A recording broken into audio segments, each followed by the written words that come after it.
সবাই চিনি, অনেকে হয়তো একাধিকবার ঘুরেও এসেছি। কিন্তু যদি তুমি এমন একটা জায়গা খুঁজে থাকো যেখানে নেই ভিড়ভাট্টা, নেই শহরের কোলাহল, বরং আছে শুধু নরম বাতাস, শান্ত সমুদ্র আর নিজের সঙ্গে কিছুটা সময় কাটানোর সুযোগ, তাহলে তাজপুর তোমার জন্য একদম পারফেক্ট জায়গা। আজ আমি নিয়ে চলে এসেছি তোমাদের সঙ্গে সেই নিরিবিলি সমুদ্রের গল্প। সামনে যখন প্রথমবার সমুদ্রটা চোখে পড়লো, সত্যি বলতে একটু থমকে গিয়েছিলাম। তেমন কোনো ক্রাউড নেই, দোকানপটিও কিন্তু খুব কম, শুধু অসীম বালুচর আর নরম ঢেউ। তাজপুরের বিশেষত্বই হলো এই নিস্তব্ধতা। তাজপুরের এই অংশটাই আমার সব থেকে ভালো লেগেছে। এখানে বিচের ধারে এরকম ছোট্ট ছোট্ট দোকান রয়েছে যেখানে তুমি বসেই ঘন্টার পর ঘন্টা সময় কাটিয়ে দিতে পারো। চেয়ার, দোলনা আর সামনে সমুদ্রের ঢেউ, একেবারে পারফেক্ট কম্বিনেশন। আমি এখানেই বসে আন্টিকে ফ্রেশ ক্র্যাব রান্না করতে বলেছিলাম। আর এখানকার লোকজন কিন্তু ভীষণ এক্সপার্ট। ক্র্যাবগুলো দেখে আমার একটু ভয় লেগেই ছিল, কিন্তু আন্টি কিন্তু একদম প্রফেশনাল ছিল, তাই জন্য আন্টি কিন্তু খুব সুন্দরভাবে এগুলোকে কেটে তারপর এগুলোকে কিন্তু রান্না করে নিচ্ছিল। তো তার জন্য আমি একটু অপেক্ষা করছিলাম, ভাবলাম আন্টির মতো রান্না করুক, আর আমি একটু ভাবলাম সমুদ্রের সঙ্গে সময়টা স্পেন্ড করে নিই। খাবার তৈরি হওয়া পর্যন্ত অপেক্ষা করছিলাম। তারপর খাবারটা অর্ডার করে এই দোলনার মধ্যে শুয়ে শুয়ে সমুদ্রটাকে একদম সামনের থেকে ফিল করছিলাম। সমুদ্রের হাওয়া, ঢেউয়ের আওয়াজ আর এই রান্নার গন্ধ আর এই তিনটের মিশ্রণ তাজপুরকে আরও স্পেশাল করে তুলেছিল। আর এই কাঠের জালের রান্নাটাও কিন্তু অসাধারণ টেস্ট। তোমরা যারা কাঠের জালে রান্না করা খাবার এখনো অবধি খাওনি, তারা কিন্তু এই তাজপুরে গিয়ে ক্র্যাব অর্ডার করে খেতেই পারো।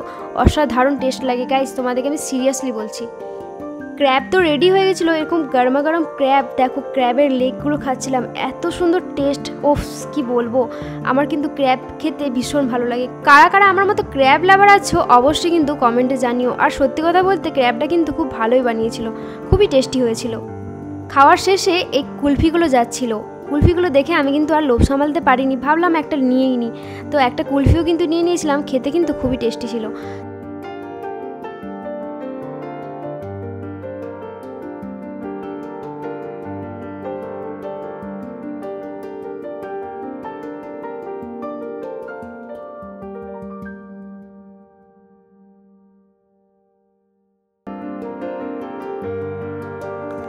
তাজপুরের সেই শান্ত সমুদ্র পেরিয়ে এবার চলে এলাম জগন্নাথ ধাম, একটু শান্তির খোঁজে। এখানে এসে সত্যিই মনে হলো সমুদ্রের ঢেউয়ের মতো শান্তি আসলে মনের ভেতরেও খুঁজে পাওয়া যায়। মন্দিরটা যতটা সুন্দর তার থেকেও বেশি মুগ্ধকর এই নিখুঁত শিল্পকর্ম। যিনি এই স্থাপত্যটি নির্মাণ করেছেন তাকে সত্যিই বাহবা দিতে হয়। প্রতিটি খোদাই, প্রতিটি বাঁক যেন এক একটা গল্প বলে দেয়। মন দিয়ে দর্শন করলাম জগন্নাথ দেবকে, মনে হলো সত্যি এই যাত্রার উদ্দেশ্য পূর্ণ হলো। তাজপুরের প্রাকৃতিক শান্তি আর এই স্থানের আধ্যাত্মিক প্রশান্তি দুটো মিলেই যেন এক সম্পূর্ণতা এনে দিল এই সফরে।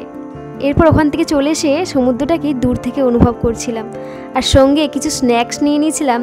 এই সুন্দর সমুদ্রটাকে দেখতে দেখতে কফির তো একটু অবশ্যই প্রয়োজন পড়ে, কি তাই তো কফি নিয়ে নিয়েছিলাম আর কিছু স্ন্যাক্স নিয়ে নিয়েছিলাম। খেতে খেতে গল্প করতে করতে সময়টা কোথা থেকে পার হয়ে গেল বুঝতেই পারলাম না।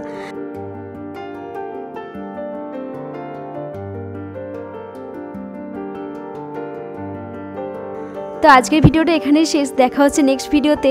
ভালো লাগলে একটা লাইক করতে কিন্তু একদম ভুলবেন না, আর কমেন্ট করে অবশ্যই জানাবেন যে কারা কারা তাজপুর গেছেন। দেখা হচ্ছে নেক্সট ভিডিওয়। Tata, bye by.